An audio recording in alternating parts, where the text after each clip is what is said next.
we're back for the final 35 minutes of Pawns and Patrons. Let's jump right back into the action with Jen, Redra, and your other characters. Growl Bless are up next. Growl Bless, yeah. Yeah, Redra. Yeah, she knows. We must make a stand, my fellow warriors. And then she hits with her staff. That worked so far, Fantastic. kind of, on the Minotaur. And as she does this, she goes, "Moo!" She mooing at him?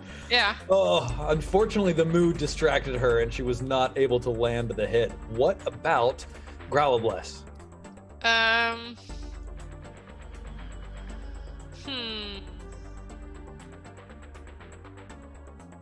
He's really not into this. I guess he's gonna go help his mom. He walks up to the Minotaur in this angle. He's gonna use his actually he did pick up an iron skillet. Excellent. Can I use that? Yes, you can. Okay. Then I would need to. Okay. Sorry, I just fixed it because it didn't exist. And Cat is visiting. Stoink. He tries. Stoink. He misses, yeah. Unfortunately, the skillet, It doesn't stoink, actually. being a little unwieldy, misses. Neal, unfortunately, is down for the count until we can find some source of new adventuring villagers. Siri and the rest of Rachel's characters, what do you do? Siri is in it to win it, so she's gonna take another swing at the... Actually, this new little creature, does she get a sense of its weakness relative to the Minotaur? The one that just popped into the spot in front of her?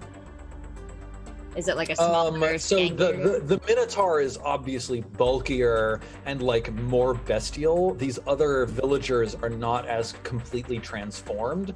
And also the Minotaur is the only one wearing this fancy, shiny silver torque around his bicep with those skulls on it.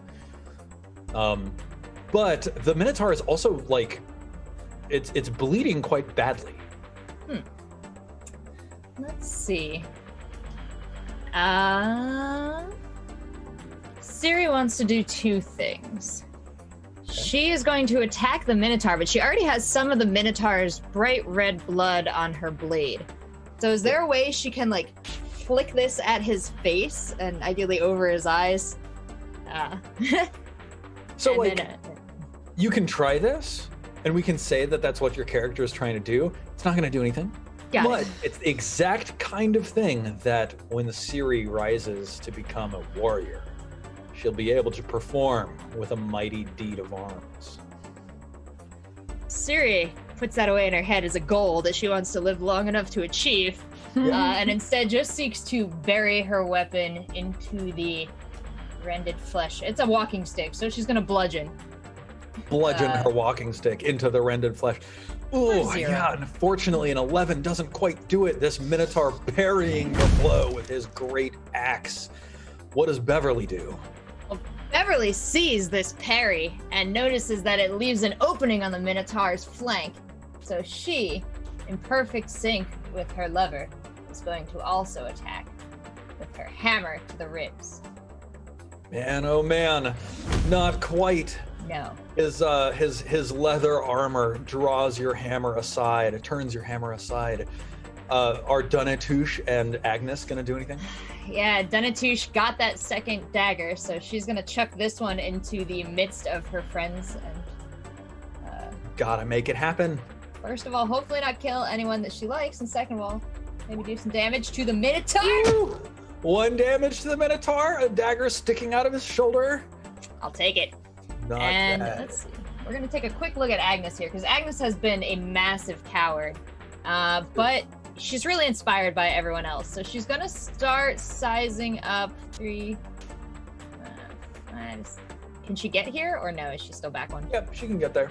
Well, she's gonna get in there and do a little chiseling inspired by this bravery on this villager kind of towards the back here. Okay. Yeah, a 13 hits. Yep. I'm giving you that -1 for cover, but you do 1 damage. Very nice. Thank you.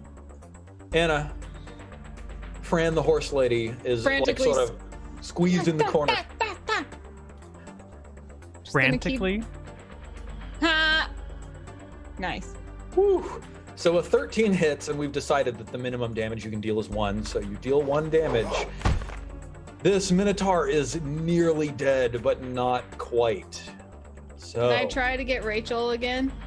yes, roll for Rachel. It's a d20, and you need to roll above a 15 or above to get Rachel to attack. Oh shit! Roll for Rachel. Attacks. Yeah, let's go, Rachel. Now roll an attack for Rachel with 1d20 plus 2. Oh, not quite. No, Rachel! No. She's such a good girl. She tried.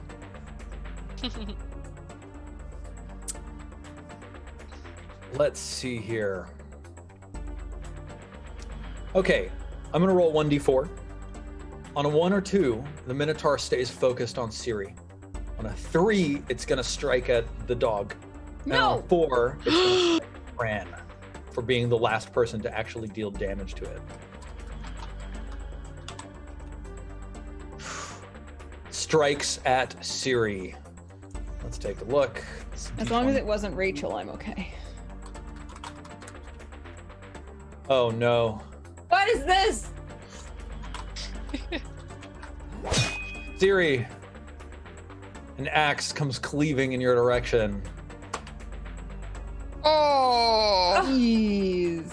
and strikes you down, being the first of Rachel's characters to fall. Meanwhile, the first? Beverly. Yeah. Beverly immediately, like, it's almost like she's struck too. She falls to her knees and she goes, Siri! And she's grabbing the body and she's just like touching it, like just so upset and desperate in the middle of this fight. And Growl bless. The half-formed twisted villager next to you, Beverly, wipes a tear away from its weeping eye and then strikes at you. Missing because you've dropped to the floor. Nice. Let's see. This twisted villager over in the corner tries to attack Agnes, but has a -2 for that cover, so that's -2. Missing Agnes, and Fran, you take an attack as well at a similar disadvantage, -2. Missing. All right, Jen. We're back around to Redra and Growlbless. Redra is focused. She has a mission. It is to take down the Minotaur. So Now, one more. I'll remind, because chat has been talking about it a little bit, that in Dungeon Crawl Classics, you can burn away points of your luck either before or after a roll in order to add +1 bonuses to the roll. If you burn 5 luck, you get a +5. So that's a thing you could do. So I can burn my she has 9 luck, so I could burn that. Mm-hmm. And does it ever refresh? I feel you told us that already. So, generally speaking, luck regenerates very slowly and rarely. Like when you accomplish major things during adventures, or when you act in strong accordance with your alignment, the gods will smile on you and give you luck. Halflings, who we are calling rogues regenerate luck back up to their maximum. So like that's a really special thing. And also rogues can spend their luck for other people, which makes them really valuable to have in a party. But none of you are rogues yet. So right now, your luck can come back, but it's quite rare. You might want to roll and then see if you're close and how much you would need to spend, and then to make the decision. Oh, okay. All right, so let's do that. I'm gonna hit with the staff once more. I tried to reverse mood to see if that was the issue, so I go, boom. Oh shit! It works! It's the All right, opposite! so, first of all, This is how cults are formed.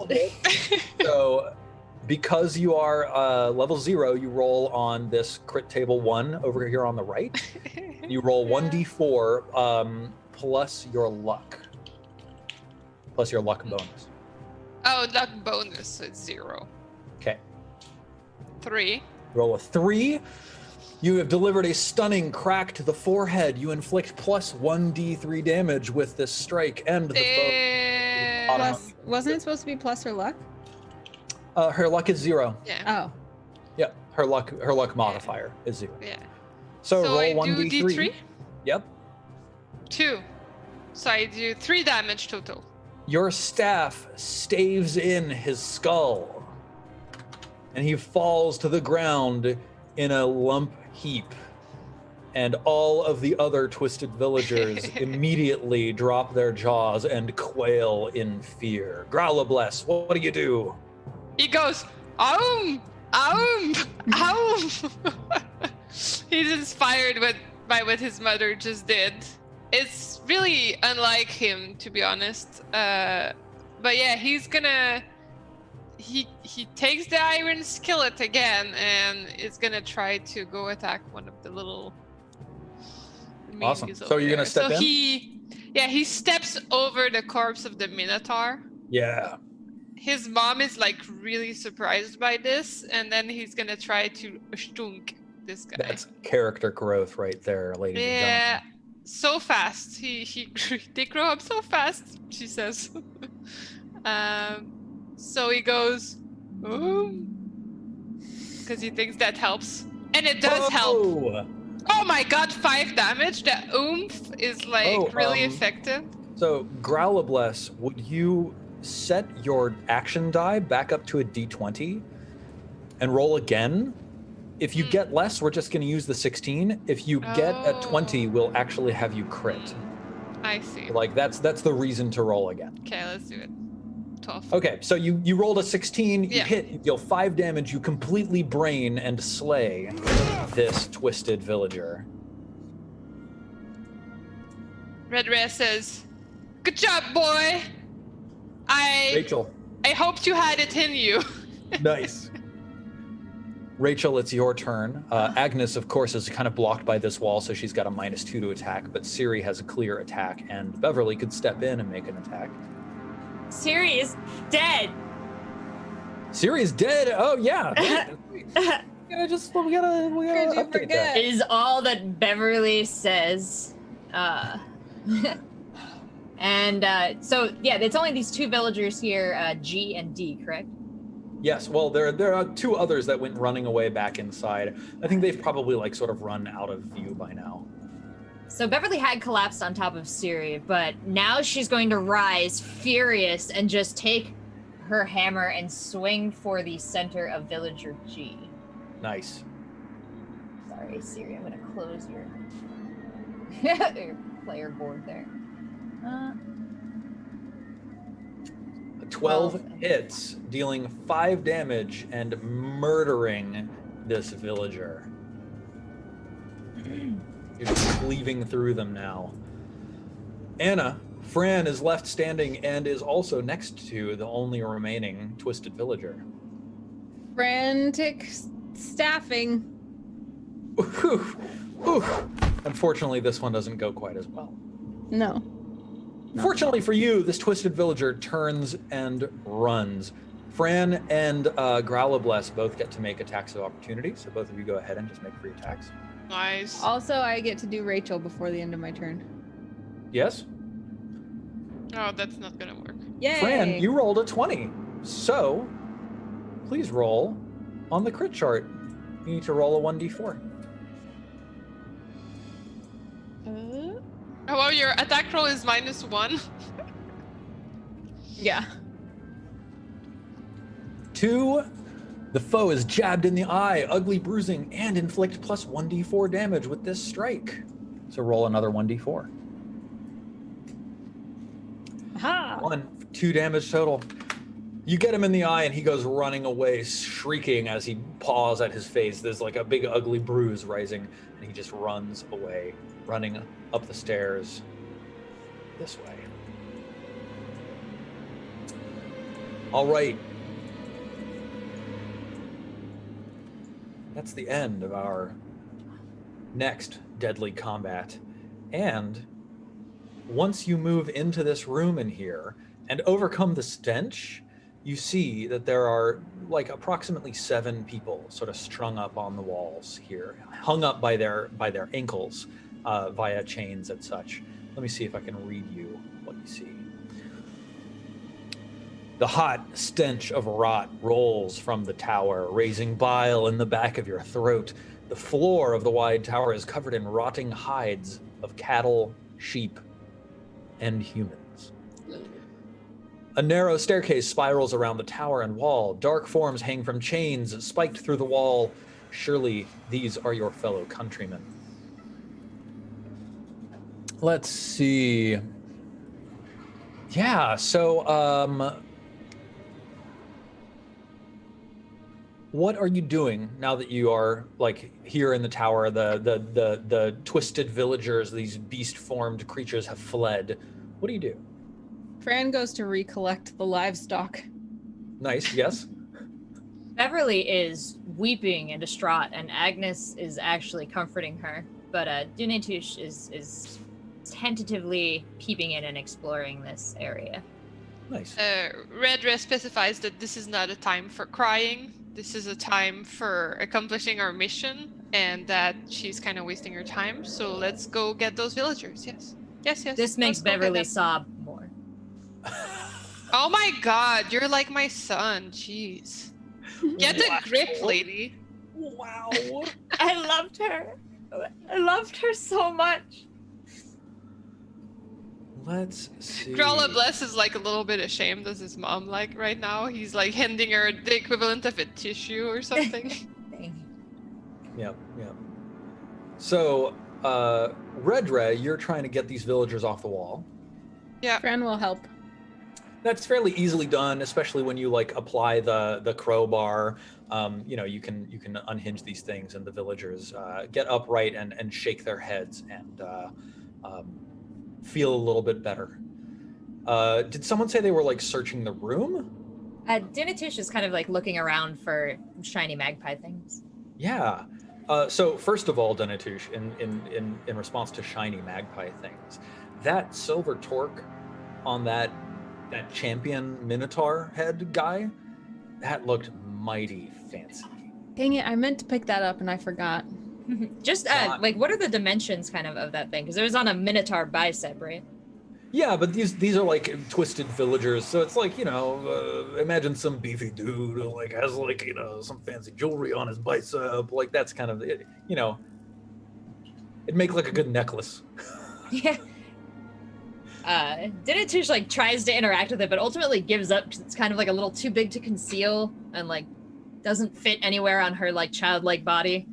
So if you're looking interested in it, Anna's character, she's gonna kind of offer it to you. Are you gonna reach out for it? Yeah. She's gonna jerk it back at the last second and then do a grabby hand. What do you want? What do you got? A sack. A Mm, large sack. Oh. okay. And she hands it to you. And she takes the sack. Nice. And in it, she puts her 5 glass beads, her bits of vine that she harvested. She has an empty chest and a black grimory. Yeah, that's awesome. So you're carrying around an empty chest? An empty sack, right? Yeah. Empty sack and an empty chest I have. Double. Fran is also gonna collect all of Shambler's stuff, including Rachel. Excellent. Let me see. Yeah, so Dunitush, you're exploring this room and searching around. Yeah. As you like search and you turn up these furs, these furs are like covered in gore. They like you notice like a similarity between the furs that are laid out on the floor and like the furs of the twisted villagers that you just slew. Like these are the same things, right? As you turn these up, there's like lice and fleas that go flying. Roll 1d6.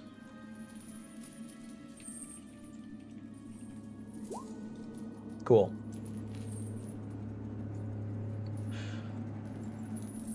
After some time of this, as the villagers that you've taken off the wall are getting, getting righted, right side up, getting their blood flow back, things like that, you discover an alcove hidden in the floor. The alcove contains loose coins, 53 silver pieces, 23 gold pieces, and 2 platinum coins, each of which is worth the same as 10 gold. That's a lot. That I'm was gonna write 53 this in silver, chat real 23 quick. gold, and 2 platinum pieces, and wonder of wonders.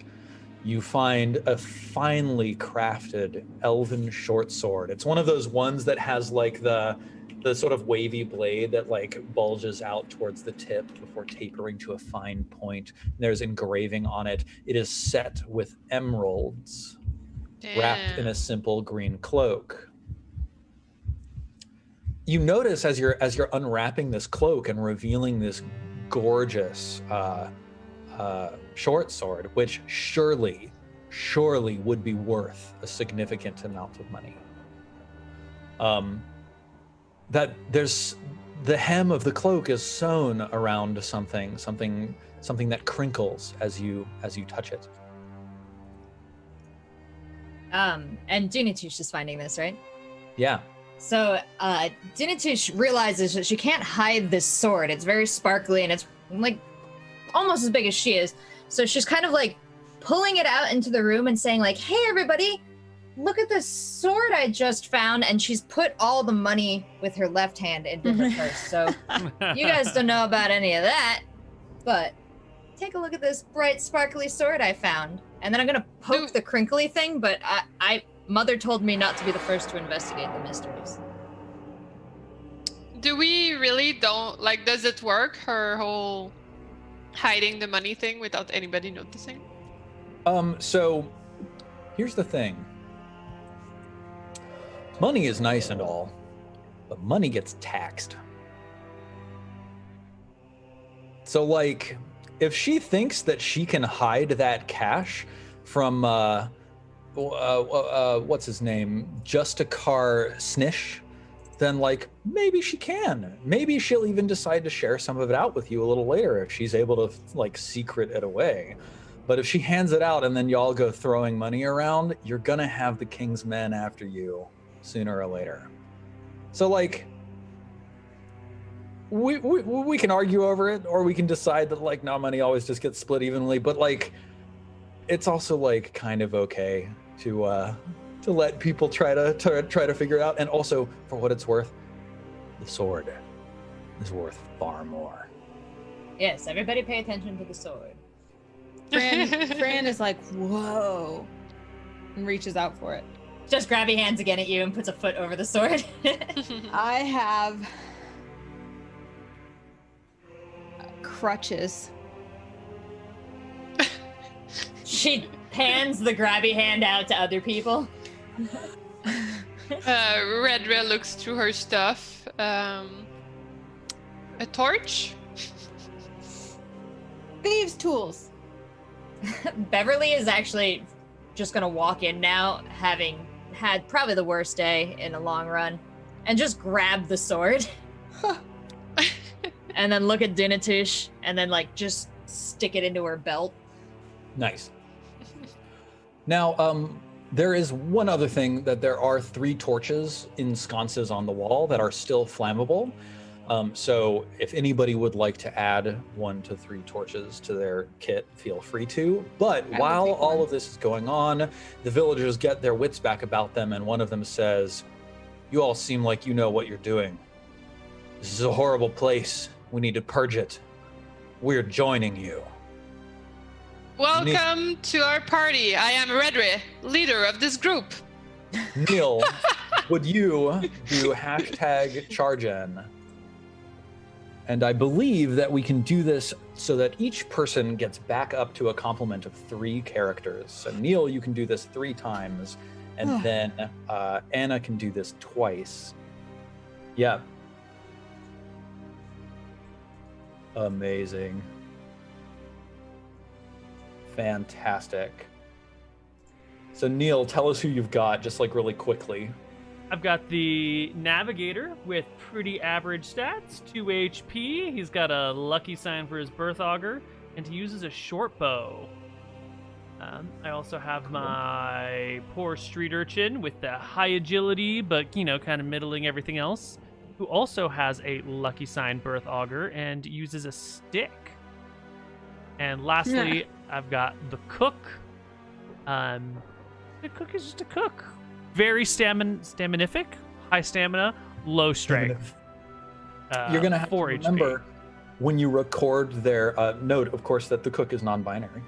Yes. When you record the cook's hit points, you have to add 1 for the stamina, so you're going to actually end up with 5 HP.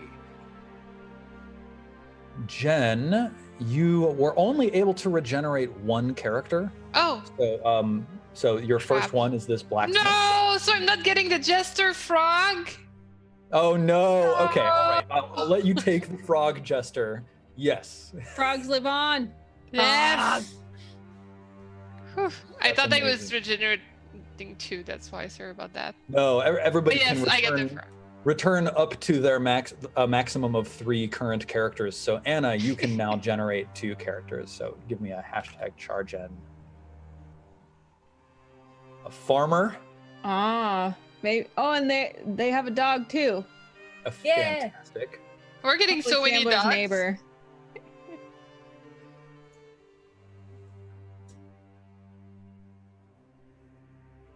And then a second one, a brewer. With a bung hammer as a weapon. Amazing.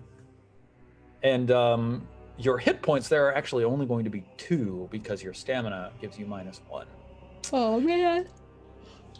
So let's see. We've got I didn't get a frog. I'm disappointed. Anna number 5, Anna number 6.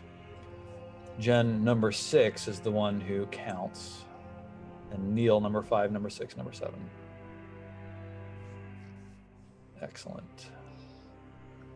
Number 6 and number 7. I'm really excited about this frog. Frog Jester is A+. A+. All right, awesome. Then I think that might be where we end today's episode of Pawns and Patrons. So you'll notice, of course, now that you're inside this room, that there is a large double door leading up this way. And there's a couple of other things to explore in this keep. We will see that next time. That was so fun. Yes! Yes. Thank you, Steven. Thank you Thank all. you I'm so so glad that you all much. had fun. I'm really delighted to see such like some really interesting play starting to come out, like the climbing up to the gargoyle and like shooting in through the arrow slit. And I'm really excited to meet our new characters at the start of the next Me episode. too. I just want to say that for sure, Sturge, because I just named it, is definitely a relative of Frage Dude. First day. Frage Dude, sorry, Frage Dude. So is this Sturge Duday? It is Sturge Dude. I love it. Yeah. Well, why don't we go around the table and everybody can tell everybody where to find them and how to support them. Just a really quick note about if you are loving the show and you feel like you want to support the show, one of the big reasons we wanted to do this stream to everybody's channel is to help people, find us where we do regular streaming for those of us who do regular streaming. So if you're loving the show and you really feel like supporting it, please do consider dropping a sub to any of these fine folks' channels. I know that they would all really love to have your support. Other than that, Jen, why don't we start with you? Tell us a little bit about yourself and where people can find you on the internet and what you're doing. Yeah, well, I'm a producer at Compulsion Games working on Secret Future New IP. And I also stream at least once a week, sometimes twice, on twitch.tv/liveinpink. My next stream is Monday. It would be lovely if you tune in. I don't know yet what I'm going to play, but stay tuned for that. And I tag Neal. Hey guys, you can find me on twitch.tv/Koibu. We've got Shenanigans tomorrow, which is unusual. Empires of Arcadia on Monday, which is also unusual. next Sunday, we're going to have Legends of Arcadia Genesis, the second episode, which is pretty good stuff. So I just run a bunch of things. You can check my schedule for details. And I will tag Rachel. Thanks so much. I stream another roleplay show on Tuesday nights called Red Sky City. You can find that on my channel, which is twitch.tv/seltzer, or you can watch that on twitch.tv/DNP. The rest of the time, you can find me on Twitter at SeltzerPlease and Instagram at SeltzerPlease. And yeah, right here. And I just want to say thanks so much. This was such a different D&D game that I've ever played, such a different roleplay game experience, and I'm having so much fun with this big group of characters. So thank you so much, Steven and everybody. I'm so glad. Anna, how about you? My chat was just asking for a death tally. Am I right that 10 characters died today? Let's take a look. Pan to the graveyard. Yeah. Oh, we have a big graveyard. Well, to be fair though, maybe we shouldn't have closed that grave we dug up. We should have kept it open. Yeah, that was optimistic of us. Yeah, I think there's a little 6 bit left. naive.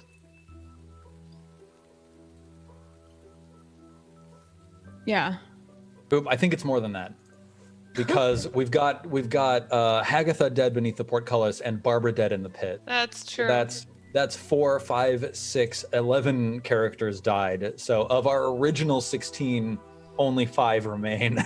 Wow, that's not a lot. What huh? about Growlithe? Because look, we have Growlithe, Dunatush, Agnes, Beverly, Redra, and Fran left. Yeah, 1, that's 2, true. 3, 4, 5, 6. Oh, how So we have interesting. 6 Well, left.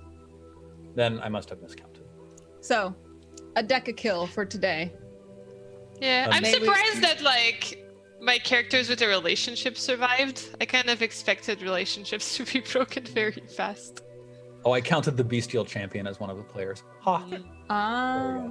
But we have to all the answer- pets lived. All the pets lived. survived. Yes, Yeah. that was my priority. I knew, like, that was what my chat asked for, and I promised I would. After Froge died, it was animals live. I was worried for Rachel for a minute, but That was tense. yeah. That was a tense moment. But anyway, you can find me if you're looking for more roleplay and you want to watch Dungeons and Dragons. Watch on Tuesdays at 4 p.m. on Knights of Evening Star, where I play Wildfire Druid, which is really fun. On Thursdays, you can watch on my channel at 6 p.m. Eastern or Pacific. I live in Pacific time. 6 p.m. Pacific for Star Wars roleplay. And then next week in particular, I'm involved in PAX Online, where I'm playing in the Acquisitions Incorporated game as Evelyn. Some of you Misclicks fans may remember, or Dice Camera Action fans may remember. She's playing in Acquisitions Incorporated on the 18th during PAX Online. And I'm also in another game for D&D Celebration, which I don't know if it's been announced yet. So keep your eyes peeled on that. So next week, 4 different role-playing games you can watch with me if you would like to. And if you forget, don't worry, I'll tweet about it or Instagram about it. So you can find me at Anna Presser. Amazing. Well, friends, thank you all so much for playing. I'll do my shout outs and then we can call it a day. For those of you who don't know me, I'm Silent Osiris, Stephen Lumpkin. You can find me at the internet at Silent Osiris. The O is 0. I don't stream on my channel very often. In fact, I think this is the first time my channel has been running something in like 3 years. That's because I moved to Amsterdam to work for Guerrilla on Horizon Forbidden West. Yes. So I know we're all really excited for that. There's a PlayStation event coming up soon. I think it's Thursday. I might be wrong on that, but anyway, like stay tuned for like PlayStation information. That's cool. On D&D stuff, I play 5th edition modified Dungeons and Dragons every Wednesday over on twitch.tv/Jesse Cox, playing the Sunfall Cycle, which is a Dark Souls inspired D&D game. They are level 8 and 9 now, and things are really starting to heat up. So if you're into that, you should definitely come check that out over on Jesse's channel. That's it for me. And I think that's it for us. Thank you all so much for playing. Thank everybody into all of the chats for watching and for like bearing with our experiments with multi-streaming. It seems like it like worked out really well. So I'm really stoked for that. Shout outs, Neal. Nice job. Yeah. Shout outs Well to done, Neal Neal. for like Yeah. setting all of that up. I try. Producer Neal. So I think that's going to be it for us tonight, guys. Thank you all so much, and we will see you in about a month. Follow our Twitters for updates on exactly when.